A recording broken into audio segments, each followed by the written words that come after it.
We've had chatbots for years. We've spent the last few cycles asking ChatGPT for recipes, debating with Claude about philosophy, and using Gemini to summarize our emails. But in 2026, the era of the chat is officially over. We have entered the age of the super agent. These aren't just windows where you type text and get a response. These are digital employees. They don't just talk, they act. They don't just suggest, they execute. We're moving from AI as a consultant to AI as a colleague. If 2024 was about the prompt, 2026 is about the permission. We are finally giving AI the keys to our browsers, our credit cards, and our calendars. The friction between having an idea and completing a task is being erased in real time.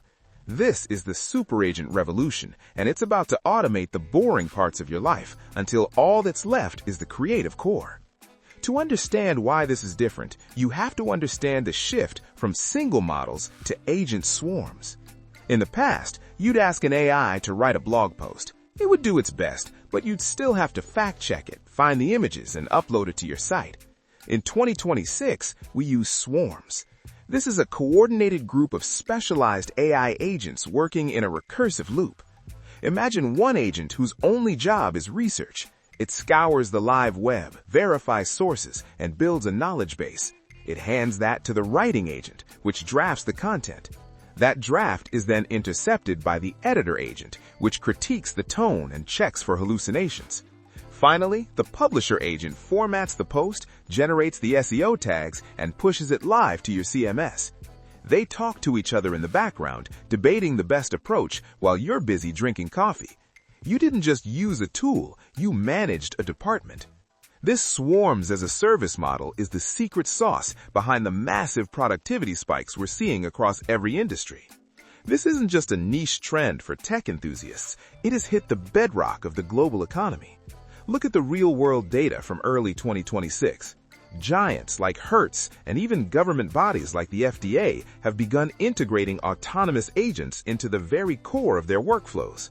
Hertz, for instance, isn't just using AI for customer service bots. They have autonomous agents managing fleet logistics, predicting which airports will need more EVs based on real-time flight delays and weather patterns, and then actually triggering the transport orders without a single human clicking confirm.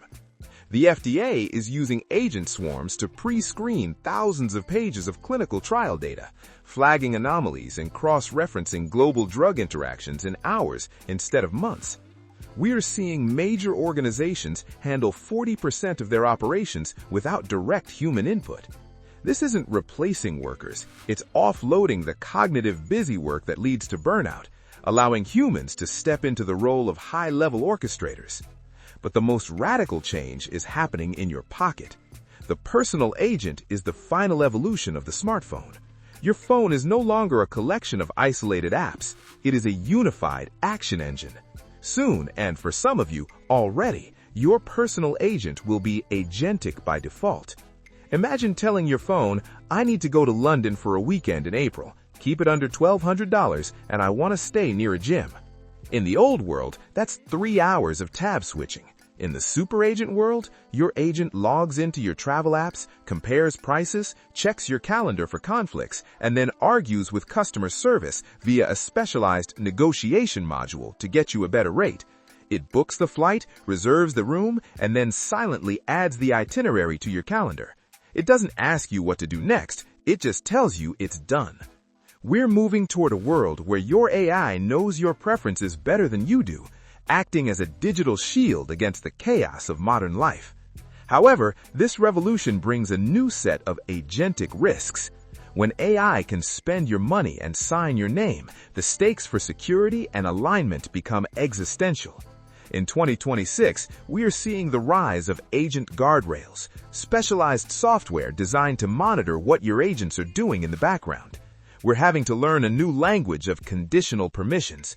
You might allow your agent to spend up to $100 autonomously, but anything higher requires a biometric OK.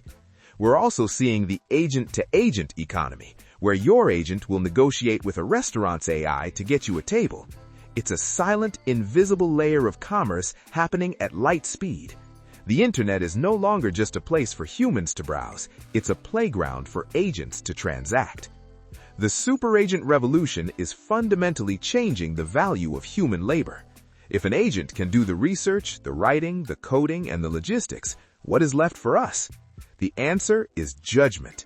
We are moving from a world of doers to a world of deciders. Your value in 2026 isn't based on how fast you can type or how well you can organize a spreadsheet. It's based on the quality of your vision and your ability to steer the swarm. The action gap, that space between having an idea and seeing it in the world, is closing. For the first time in history, the only thing standing between you and a global business is your own imagination. The agents are ready. The question is, do you know what to tell them?